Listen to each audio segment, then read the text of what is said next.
තෙරුවන් සරණයි සැමටම. මම මේ මොහොතේ ඔයාලට දෙන්න හදන උපදේශය අවවාදය තමයි භාවනාව පිළිබඳව යම් දෙයක් අවධානය කරන්න. මන්ද මේ සිත කියන ආයුධ ගබඩාව පිළිවෙලකට සකස ගන්න පුළුවන් ක්‍රමයක් තමයි මේ භාවනාව කියන්නේ. නම් සිත කියන්නේ ආයුධ ගබඩාවක්. ඒක පිළිවෙලට සකස් කරන ආයුධය තමයි භාවනාව. මේවා ඔක්කොම ආයුධ තමයි. අපි මේ ආයුධ කෙනෙක් නසන්න නෙමෙයි, අපේ ආධ්‍යාත්මය වර්ධනය කරගෙන අපේ භව ගමන, භව කතර, භව සසර නතර කරගන්න තමන් භාවිතා කරන්න ඕනේ මේ සියලු ආයුධ. ඒ නිසා නරක ආයුධ වලින් ඒවා බැහැර කරන්න ඕනේ. අපෙන් ඉවත් කරන්න ඕනේ. එහෙනම් නරක සිතිවිලි සමාජයට අහිත කර, අපිට අහිත කර, දේශ සහගත, වෛර සහගත ඒ සිතිවිලි අපි එක එක ඉවත් කරන්න ඕනේ. මේ සියල්ල කරන්න ප්‍රථම මේ භාවනාව කරන්න කියන්නේ මේ ආයුධ ගබඩාව ක්‍රමානුකූල කරගන්න ඕනේ. මන්ද මේක තියෙන්නේ සිත තුළ හැම තැනම විසිරලා, මුල පැත්ත අගට, අග පැත්ත මුලට, අග හරහාට, අග දිගට පටලැවිච්ච නූල් බෝලයක් වගේ තමයි මේ සිත තුළ ආයුධ ගබඩා කරලා නෙමෙයි විසිරීලා තියෙන්නේ. දසතට හතර අතේ ඉහළ කෙරවල පහළට, පහළ කෙරවල ඉහළට, මාතක් නැහැ, පාතක් නැහැ. පැටලිච්ච නූල් බෝලයක් වගේ. අන්න ඒ පැටලිච්ච නූල් බෝලේ අපි හිතන්නකෝ දැන් ඇත්තටම ආයුධ ටිකක් තියෙනවා හතර අතේ දාලා. අපි මේ ආයුධ පිහියක් ඇති කියලා හිතමු. අපි පිහියක් ඇති වශයෙන් මේවා වෙන් කරනවා. එක කැටි ටික වෙනම තියෙනවා, පිහිය ටික වෙනම තියෙනවා, කුස්සියට ගන්න ටික වෙනම තියෙනවා, ඉඩම කඩමට ගන්න ටික වෙනම තියෙනවා, උද්දලු ඒ වගේ ගොඩ මඩට අවශ්‍ය ඔහොම කියලා අපි වෙන් කරගන්නවා. ඉතින් එහෙනම් මේ සිතේ තියෙන ආයුධ, ඒ කියන්නේ සිතේ තියෙන සිතිවිලිත් ගන්න අර ආයුධ ගබඩාවේ තියෙන ආයුධ වගේ තමයි. එහෙනම් මේ සිතේ තියෙන සිතිවිලිත් අපි ක්‍රමානුකූල කරන්න ඕනේ. මේක නූල් බෝලයක් වගේ හැම තැනටම අර මේ විසිරලා තියෙන. එහෙනම් කුස්සියට ඕනේ ආයුධ කිව්වම එහෙනම් ආගම දහමට ඕනේ ඒවා. එතනින් ගියාම අකුසලයට බර වෙච්ච අකුසල් ආයුධ. මේවා මේ විදිහට අපි ක්‍රමානුකූලව පිළිවෙල කරගන්න ඕනේ. එහෙම කරන්න තමයි අපිට මේ භාවනාව දීලා තියෙන්නේ. භාවනාව තුළින් අපේ සිත සමාධිගත වෙනවා කියන්නේ ඔන්න සිත ක්‍රමානුකූල වෙනවා. විසිරලා තියෙන ඒවා ක්‍රමානුකූලව ඉබේට අපි අතින් කරන්නේ. මේවා කරන්නේ සිතිවිලි වලින්. ඔන්න භාවනා කරද්දී අපේ මේ S2 පියාගන්න මේ දෙක කරන් භාවනා කරද්දී මනස සංවර වෙනවා. සංවර සිත ඇති වෙනවා. සමාධි හිත ඇති වෙනවා. එතකොට ඔන්න අපි මේ අතින් කරන්නේ කුස්සිය තියෙන බඩු වෙන් කරන එක, ඇත්ත ආයුධ වෙන් කරන එක කරන්නේ අතින්. මේ සිතේ තියෙන සිතිවිලි මේ දෙක පියාගෙන සිත සංවර කරගෙන ක්‍රමානුකූල කරගන්නවා තමන්ගේ සිතිවිලි වල තියෙන ව්‍යාකූල බව. අන්න භාවනාවෙන් කරන්නේ ඒකයි. ඒ භාවනා කරන අවස්ථාවට සිත සමාධිගත වෙනවා කියන්නේ අන්න එමය. ක්‍රමානුකූලව අපි අරව එක එක සකස් කරනවා වගේ අපේ සිතේ තියෙන සිතිවිලි අර ආයුධ එක විදිහකට එක තැනට ගොනු කරලා කුසල් ටික පැත්තකින් තියලා අකුසල් ටික පැත්තකින් තියලා කුසල් ප්‍රහීන කරනවා.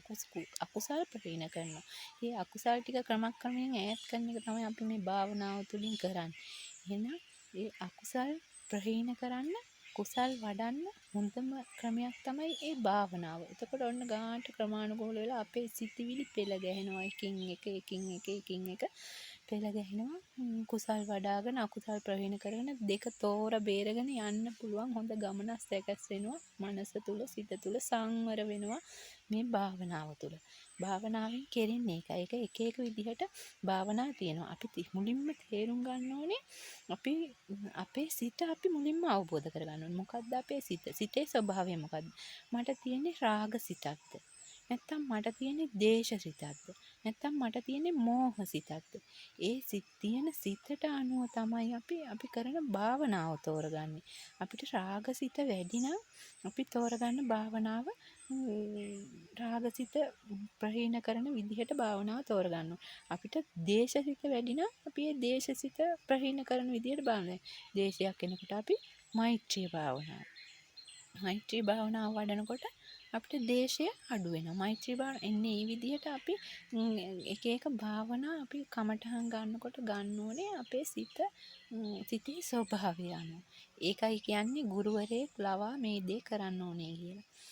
ඉතින් එහෙම ගුරුවරයෙක් ලවා කරනකොට ගුරුවරයා දන්නවා අපිට තියෙන රාගසිතක්ද ගුරුවරයාට කලින් ඒක අපි අවබෝධ කරගන්න ඕනේ. ගුරුවරයාත් ඒක අපිට පැහැදිලි කරලා දෙනවා අපේ සිතිවිලිත් එක්ක ඔයාට තියෙන මෙහෙම දෙයක් කියන එක. නමුත් ඒක අපිටම පුළුවන් අපිට කේන්තියද වැඩියෙන් එන්නේ නැත්නම් අපිට රාගයද වැඩියෙන් එන්නේ. ඒක අපිම අපේ ඒක තමයි කියන්නේ අපේ අභ්‍යන්තරය ගැන අපි මුලින්ම හොයලා බලන්න ඕනේ. මගේ අභ්‍යන්තරය අනුන් බාහිරේ බලන්න නරකයි කිසිම අවස්ථාවක. බාහිරයට කිසිම වෙලාවක ඇඟිල්ල දික් කරන්න නරකයි. රණ්ඩුවක් ප්‍රශ්නයක් බැන ගැනිල්ලක් ගහ ගැනිල්ලක් සමාජයේ මොකක් හරි ගැටලුවක් ඇති වෙනවනම් පවුලේ හෝ මොකේ හෝ මුලින්ම බාහිරයට ඇඟිල්ල දික් කරන්න ගිහලා තමන්ගේ අභ්‍යන්තරය ගැන බලන්න ඕනේ. මට කේන්තියක් ආව නිසා නේද ප්‍රශ්නය ඇති වුනේ. එහෙනම් මේ කේන්තිය ආවේ ඇයි? මට පෙර සසරේ කරපු අකුසල දැන් මේ මොහොතේ යමක් සිද්ධ වෙනවා නම් ඒකත් අපිට පෙර භවයේ කරපු ක්‍රියාවක ඵලයක්. ඒකත් අපි අවබෝධයෙන් දකින්න ඕනේ. අපි හැම දෙයක්ම ක්‍රියා කරන අතරතුරේ හැම දෙයකට මුහුණ දෙන අතරතුරේ නිවි සැනසille තනි වෙච්ච මොහොතක තමයි මේ හැම දෙයකම සුදුසු තනි වෙලා කල්පනා කරන්න ඕනේ. ඇයි මම ගැටුනේ? ඇයි මම මේ ප්‍රශ්නෙට මැදි වුනේ? ඇයි මං ඒ විදිහේ පිළිතුරක් දුන්නේ? මගේ ඇයි ඒ විදිහට සිතුවිලි ඒ ආකාරයෙන් වර්ධනය වුනේ? කාට හරි බැන්නනම් ඇයි මම බැන්නේ? මම බැන්නේ මට පෙර සසරේ එයා බැනලා ඇති මං ඒ නිසා එයාට බැන්න. නමුත් මම මේ බනින එක වැරදි. ඊගාව භවයට මට ඒ බනින එක මේ දැන් කරපු ක්‍රියාව ඊගාව භවයේ ඵලයක් විදිහට සැකසෙනවා අනිවාර්යෙන්. මං කාට හරි අද බැන්නනම් මතු භවයේ ඵලයක් විදිහට ඒක මට මේ මොහොතේ සැකසෙනවා. මොන හේතුව උඩ කරත් මොන විදිහ හරි දෙයක් කරන මොන හරි ක්‍රියාවක් කරනකොට ඒ ක්‍රියාව මතු භවයේ ඵලයක් විදිහට සැකසෙනවා. ඒක තමයි ඔය හේතුඵල ධම කියන්නේ. අපිට මේ මොහොතේ යමක් සිද්ධ වෙනවා නම් ඒක පෙර භවයේ කරපු යමක්. මේ හේතුඵල ධම. කලින් ක්‍රියා කළ හේතුවට අනුව මේ භවයේ ඵලය හට අරගෙන. ඉතින් ඒ නිසා තමයි අපි මතු භවය සකස් නොකරනවා නම් පුළුවන් තරම් මේ සිතිවිලි අඩු කරන්න ඕනේ. සිත තමයි කියන්නේ අන්න ඔබට බැන්න ඔබ බැනහා. අන්න ඔබට ගැහුවා ඔබ බැනහා. අන්න ඔබගේ ළමයා වැරදි කරනවා ඔබ බැනහා. එහෙම නෙමෙයි. අපි මොන දේ කරත් අපේ සිත සංවර කරගෙන දී යුතු සුදුසුම් පිළිතුරු දීලා මතු භවයට අකුසල කර්ම සැකස් වෙන්නේ නැති විදිහට අපි මුලින්ම අපේ හිත හදා ගන්නවා.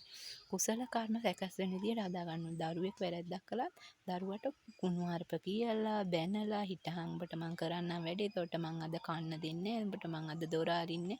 අන්න ඒ විදිහට කියන්න එපා. කවදා හරි දරුවට දොර අරින්නේ නැහැ කියන්නේ Tamanටත් දවසක ගෙදරක දොර වැහෙනවා. දරුවා කියලා නැහැ. අකුසලයේ පිහිටනවා. දරුවට කන්න දෙන්නේ නැහැ කියන්නේ මොකක් හරි හේතුවක් මත දවසක අපිට කෑම වේල මග ඇරෙනවා. අන්න මතු ඵලය. මේ කරපු ක්‍රියාවෙන් මතු ඵලය සැකසෙනවා. දරුවට කියලා නෑ, වැඩිහිටියෙකුට කියලා නෑ. ඒක දරුවට උනාම පොඩ්ඩක් අඩු වශයෙන්, දෙමව්පියන්ට උනාම ටිකක් වැඩි වශයෙන්, මහරහත් උත්තමයෙකුට උනාම ඊට වඩා වැඩි වශයෙන්. ඒ කියන්නේ ඒක බලපාන අවස්ථාව අනුව. ඒකට මුහුණ දෙන අවස්ථාව අනුව අකුසලයේ හරි කුසලයේ හරි බලවත් වෙනවා, පහත් වෙනවා. දරුවෙකුට උනාම ටිකක් අඩුයි. මොකෝ තමන්ගේ යටතේ ඉන්න තමන්ට වැඩි බාල කෙනෙක්නේ. අම්මා තාත්තා කියන්නේ තමන්ගේ අම්මා තාත්තා දෙමව්පියන්ට වරදක් කරාම බැන්නහම දරුවට බයිනවට වැඩිය අකුසලය වැඩි. ඊට වඩා අකුසලය වැඩි මහරහත් උතුමන්ට බුද්ධ ප්‍රමුඛ මහරහත් උතුමන්ට යම් වචනයක් කියනවා නම් බැනීමක් කරනවා නම් ඒක හරියට වඩා බල වැඩි. ඉතින් ඒක නිසා අපි දැනගන්න ඕනේ. අපේ අකුසලය සකස් වෙන ක්‍රමය අපි දැනගන්න ඕනේ. ඒකින්ද දැනගෙන හැම තිස්සෙම මේ සිතිවිලි කන්ට්‍රෝල් කරගන්න ඕනේ, පාලනය කරන්න ඕනේ. අකුසලයේ සැකසෙන බව දැනගන්න ඕනේ. මේ භවයේ යමක් සිද්ධ වෙනවා නම් මේ පෙර කරපු යම් ක්‍රියාවක ඵලයක් බව අවබෝධ කරගන්නවා නම් අපි හැමෝම මේ භවයේ මෙතනින් ඒ ක්‍රියාව කරන්නේ. මොකෝ මතු භවයේ සැකසීලා ඒකෙත් ඒ විදිහටම අපි ඊට වඩා දෙගුණ වෙලා යන කුසලය එක කුසලය අපි හිතමුකෝ අපි දානයක් දෙනවා කියලා. මතු භවයේ ඒක 10 ගුණයක් වෙලා ලැබෙනවා. ඉතින් අපි හිතමුකෝ කාට හරි කුණුහරුපයක් කියලා බයිනවා කියලා. මතු භවයේ ඒක 10 ගුණයක් වෙලා අපිට පෙරලා ලැබෙන්නේ. අන්න එතනයි තියෙන මේ ප්‍රශ්නේ. ඉතින් ඒ නිසා අපි කරන පොඩි ක්‍රියාව වුණාට කුසලයයි අකුසලයයි දෙකම ඩබල් ට්‍රිබල් වෙලා තමයි මතු භවයේ සැකස් වෙන්නේ. ඉතින් ඒකයි කියන්නේ. අපි කුසලයක් කරද්දී වුණත් අපි කුසලයක් කරන්න ගන්නකොට මුලින් තියෙන හිත ඊගාවට කුසලයේ කරනකොට තියෙන හිත, කරලා ඉවර වුණාම තියෙන හිත. මේ සිතේ සිතිවිල්ල ඒකාකාරව පවත්වාගෙන යන්න බලන්න. දැන් හිතුවනම් සතුටින් කරනවා කියලා කරනකොට සතුටින් කරාන අවසාන කරනකොට සතුටින් අවසාන කළා. මේකට මුණ දුන්නා නම් ඔන්න අපිට ඒකේ කුසලයේ ඵල වැඩි. කුසලයේ කරන්න ගන්නකොට හොඳයි, ටිකක් වෙලා යනකොට අනේ කොහමද කරගන්නේ අනම්මනම් එහෙම සිතිවිලි පහළ වෙලා අවසානටක් ගිහිල්ලා මෙච්චර වේදන් වුණා අරව මේවා කියලා ඔන්න සිතේ සිතිවිලි පහතට වැටෙනවනම් ඔන්න එතන අපිට ක්‍රියාව කරාට වැඩක් නැහැ. මතු භවයේ ලැබෙන ඵලය අඩුයි. ඒකයි කියන්නේ අපි සිත ශක්තිමත් කරන ඒකාකාරී සිතිවිල්ලක ඉඳලා මුල මැද අග තුනම එක විදිහට ඉඳගෙන කුසලයේ රැස් කරන්න ඕනේ. ඒක හිතින් හදා ගන්න ඕනේ. දීලා ඉවර වෙලා පසුතැවෙනවා කියන්නේ කුසලයක් කළා පසුතැවෙනවා කියන්නේ මෙච්චර ගියා අච්චර ගියා කියලා. එතකොට අපි කුසලයේ බාල වෙනවා. දෙන්න හිටපු අවස්ථාවේ තියෙන සිත අවසානයේ වෙලක් තියෙනවා නම් අපේ කුසලයේ හරිය බලවත්. ඒකට කියනවා ත්‍රි හේතුක කුසලයක් කියලා. අනිත් ඒවට ද්‍රි හේතුක එහෙම හැදිලා කුසලයේ වෙනස් වෙගෙන යනවා. ඉතින් ත්‍රි හේතුක කුසලයට හැමතිස්සෙම සිත යොමු කරගෙන අකුසල් ප්‍රහීන කරගෙන කුසල් වඩන ක්‍රමය අපි සිත තුළ හදාගමු. මේ සිතේ තියෙන ආයුධ ගබඩාව බුදුදහම බුදු සසුන බබුල වෙන උතුම් තියුණු ආයුධ බවට පත් කරගමු. මේ සිතුවිලි ආයුධ නැමැති සිතුවිලි ටික අපි කුසල් වඩන ආයුධ සිතුවිලි ටික විතරක් වර්ධනය කරනවා. මේ සිතුවිලි ආයුධ කියලා මම මෙතෙන්ට උපමා කරන්නේ කෙනෙක් මරන්නත් පුළුවන්, කෙනෙක් සුවපත් කරන්නත් පුළුවන්. මේ ධර්මයේ පැත්තෙන් යන ආයුධ ටිකෙන් කෙනෙක් සුවපත් කරන්න පුළුවන්. සුවපත් කරන්න පුළුවන් හොඳ ආයුධ ඒවා ජීවිතේ සුවපත් කරන ආයුධ. මේ පැත්තේ තියෙන්නේ ජීවිතය දැන් අර පැත්තේ අපි හිතමු බෙහෙත් ඖෂධ වගේ තමයි. බෙහෙත් ඖෂධ වලින් ජීවිතේ සුවපත් වෙනවනේ. ඒ බවට ඔය වසවිස පැත්තෙන් බෙහෙත් ඖෂධ ගත්තොත් ඒ පැත්තෙන් ජීවිතේ විනාශ වෙනවා. මේ ආයුධ කියන එකත් එහෙම තමයි. හොඳ කුසලයට බර ආයුධ ටිකෙන් අපිට මේව මුවහත් කරගෙන යනකොට යන්න පුළුවන් සංසාරේ හොඳ ගමන. ඉතින් ඒ නිසා මේ කුසල් කියන ආයුධ ටික හොඳට මුවහත් කරගනිමින් ධර්මයේ හැසිරෙමින් අපි මේ ශ්‍රී සද්ධර්මයේ බබලවන්නට ආයුධයක් කියලා මම මෙතෙන්ට ආරෝපණය කළේ. ඒක තියුණු වුණාම ඒක ධර්මයට බර වුණාම කාටවත් එතනින් ගලවන්න බෑ. විදගෙන පසාරු කරගෙන ඒ ධර්මයේ බැහැලා ආයුධයක් වගේ විදගෙන ඉදිරියටම යනවා. ඒකයි මම ආයුධ කියන අදහස මෙතෙන්ට ගත්තේ. මොකෝ මේ ධර්මයට නැඹුරු වෙන කෙනා කිසි කෙනෙකුට නවත්තන්න බෑ. හීයක් යම් දෙයක් පසාරු කරගෙන යනවා වගේ ධර්මයට නැඹුරු වෙච්ච කෙනා බාධක මැඩලගෙන සියල්ල ඉවත කරගෙන දෙපැත්තට කරගෙන තියුණු ආයුධයක් පසාරු කරගෙන විඳගෙන යනවා වගේ ඒ ධර්මයේ කාරගෙන ඔබටම යනවා. මේ තියුණු ආයුධයක් යනවා වගේ ධර්මයේ ඉදිරියටම ඇදෙනවා. හොඳට ධර්මයේ අනුගත වෙලා ඒක පරිහරණය කරන්න හොඳට මනසට දැනුණාම එතකොට කාගේවත් කිසි බාධකයක් මත එය බිඳ හෙලන්න කාටවත් බෑ. ඉදිරියටම ගිහින් අවසානට ගිහින් තමන්ගේ නිර්වාණය සකස් කරගෙන තමයි නතර වෙන්නේ. ආයුධයක් පසාරු කරගෙන යනවා වගේ තමයි ධර්මයේ තියුණු විදිහට බුද්ධියට වැටුණා. ඒ නිසා ආයුධ කිව්වේ වැරදියට තේරුම් ගන්න එපා.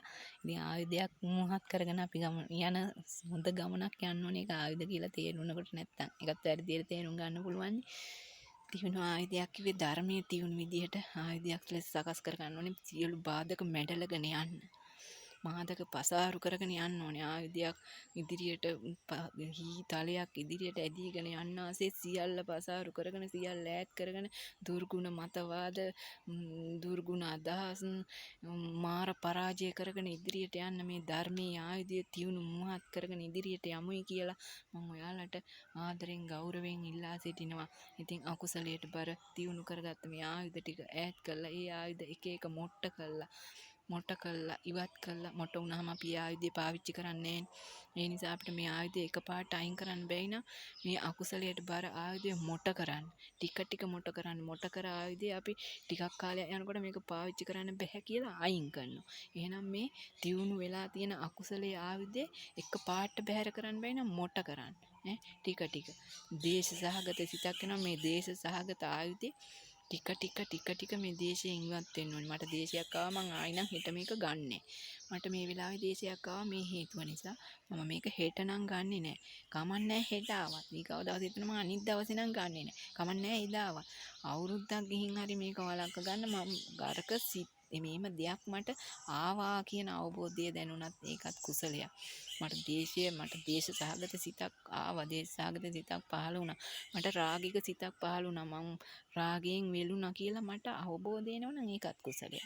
ඒක අපි සමහර අය අවබෝධ කරගන්නේ නැහැ, පිළිගන්න කැමති නැහැ. වරදක් කළා නම් වරද පිළිගත්තා නම් ඒකත් කුසලයක්. ඉන්නේ එහෙමයි කුසල් එක එක වඩන්නේ. අකුසල් අයින් කරන්නේ එහෙමයි. මට අකුසලයක් සිද්ධ වුණා මගේ සිතින්. මම ඒක අවබෝධ කරගන්න. එහෙනම් ඒකත් කුසලයක්. මට දේශයක් ආවා. එහෙනම් මම ඒක ඊගාවට කරන්නේ කරාට කමන්නේ කරන්න කියනව නෙමෙයි.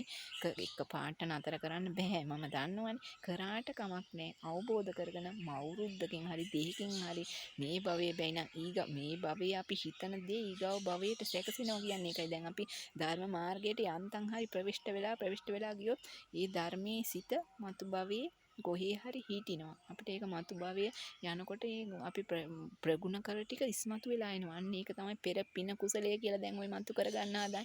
ගොඩාක් අය ඔය කුසල් කරලා පෙර පින මතු වේවා කුසලයේ මතු වේවා කියන්නේ ඉන්න අපි අර පෙර වඩපු කුසල් ටික මතු කරගන්න පුළුවන් ඊගාව භවයේදී. ඒක මතු කරගන්නත් අපි කරලා තියෙන්නක. පෙර කරලා නැත්තම් කොහොමද මතු කරගන්නේ? ඔය සමහරක් අය අන්තම දුකී දුක්ඛත් පායටවත් වෙලා දුකින් පෑගිලා තැලිලා පොඩි වෙලා පෙර පින් කුසල් කරලා නැහැ. ඒක හොඳට අවබෝධ කරගෙන මේ මතු භවයට දැන් පින් කුසල් කරගන්න ඕනේ. පෙර කරලා නැති නේ අපි හොඳට දුප්පත් වෙලා ඉන්නවනේ. එන්න දැන් මේ පෙර පින් කුසල් නැති නිසා. එහෙනම් දැන් ඒවා කරගන්න අපිට අවබෝධය, ශක්තිය, ධෛර්යය, ප්‍රඥාව සැමට වර්ධනය වේවායි. හදවතින් ප්‍රාර්ථනා කරනවා.